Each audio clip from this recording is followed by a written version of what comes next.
In this video, I'm going to talk you through how to create a look where basically you apply your makeup underneath your foundation. So we're talking highlight, contour, blush, and it's all applied underneath different layers of foundation. Gives it quite an airbrush sort of filtered look, and I hope that you guys enjoy it, and let's get started.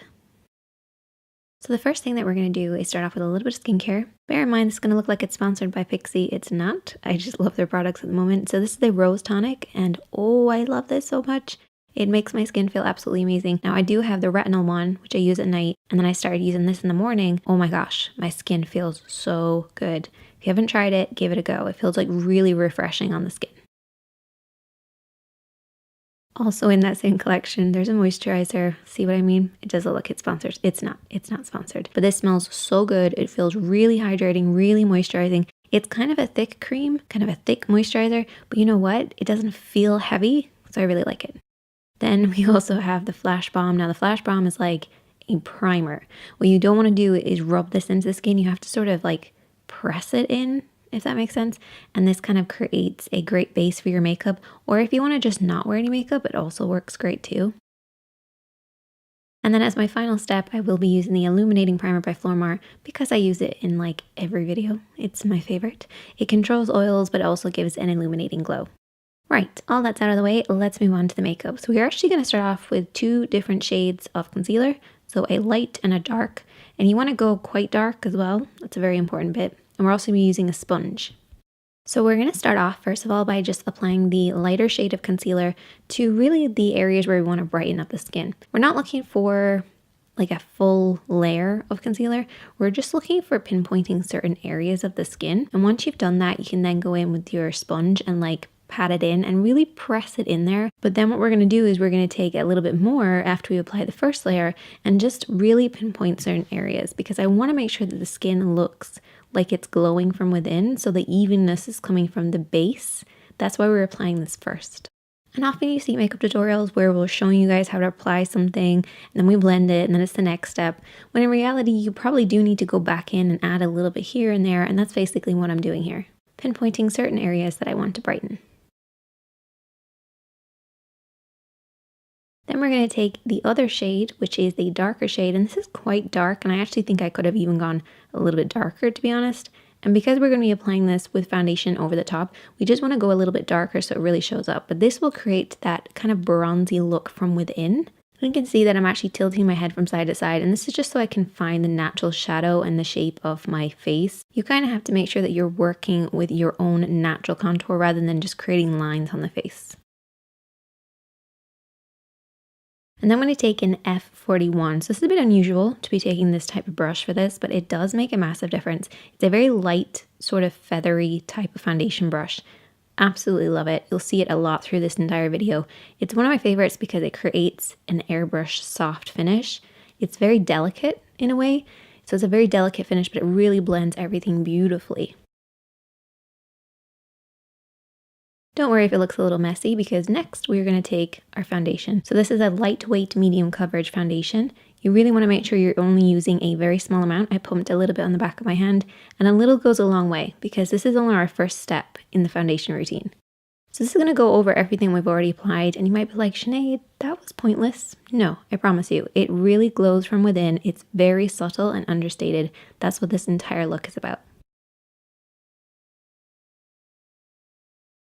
As you can see, I'm using the mixture of the F41 and also the sponge to apply this.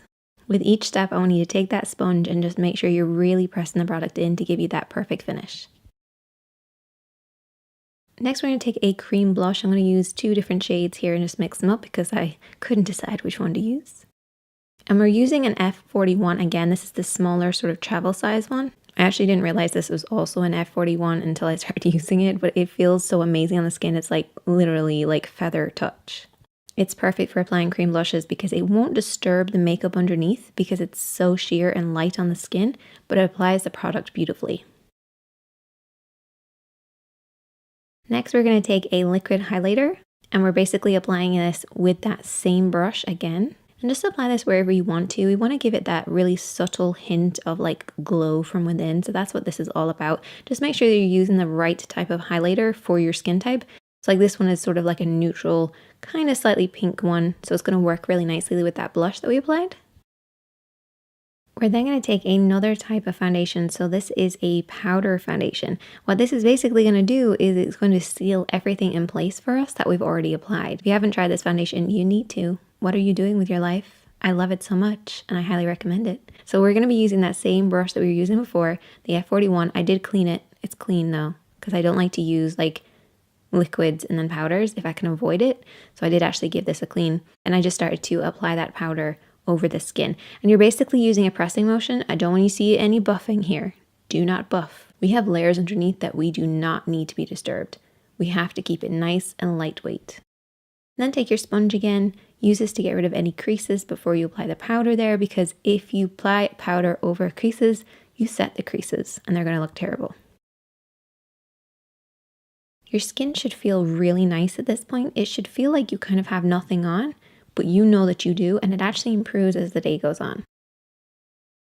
Now I'm going to be taking a powdered bronzer and applying this over everything we've already applied, mostly because I love this shade. It's got a nice subtle hint of warmth to it, but it's not over the top.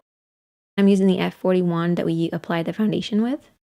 And you can see I'm tilting my head, and this is just to catch the natural contour of the face. I'm also going to bake, because I do find with this particular look, you kind of need to bake with it. Because all the products are underneath the foundation, sometimes that can mean that it goes a little bit oily as those kind of things come to the surface. So I do find you have to kind of pinpoint certain areas like around the nose or the jawline, anywhere where you have excess shine. And while that's on there, let's just do the eyes real quick. I'm doing a really subtle look. This is the Alluring Nude. Is that what I'm saying? We're going to start off with the lightest shade first of all and just apply this all over the lid. This is really just a quick look. I just want to define the eyes ever so slightly. And then I'm going to take the next shade, which is sort of a warmer shade, just on a blending brush and work that back and forth in the crease of the eye. Super quick and simple, just adding some dimension.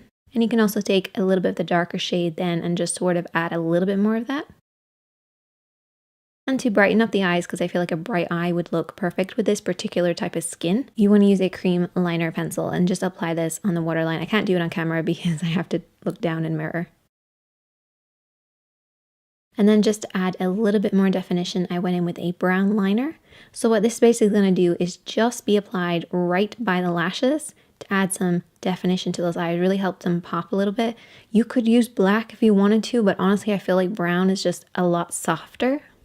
Then a lot of mascara. You need a lot of mascara and even false lashes with this particular look, because you really want to make sure that the eyes are popping. At least that's how I feel. So I did apply some falsies too. And as always, I apply my falsies underneath because I'm crazy. And a little trick to make sure that your lashes look really kind of natural is to apply a very small amount of mascara on them. I know, breaks the rules. And then take a clean spoolie and very softly sort of kind of mess up your lashes, if that makes sense, just to give them more of a real feel so they don't look like you have just lashes on, if you know what I mean. Then you want to brush off your baking powder, and then I'm going to do the brows. So lately I've been doing my brows last because I find if I do them at any other point, they just never turn out right. So I'm going to take a liner. So this liner is basically for the eyes, but I'm going to use it to create tiny little hairs right next to the ones that I already have. You do need to set this then in place with a waterproof gel. This ain't going to stay on there. It's not designed for the brows, but it does really work for adding some definition without going overboard. And then on the lips, I went for like a velvety lip, which, hey, make sure you apply lipsticks with lip brushes, because I never used to do it, but it makes such a difference. It like totally transforms the way that you apply. And there you go. Really kind of subtle airbrush sort of filtered effect. It looks great as the day goes on, I find, but if you do have oily skin, you might want to make sure you have powder handy. But there you go. Hope you guys enjoyed it. Hit that like button, hit that subscribe button, and I'll see you in the next one.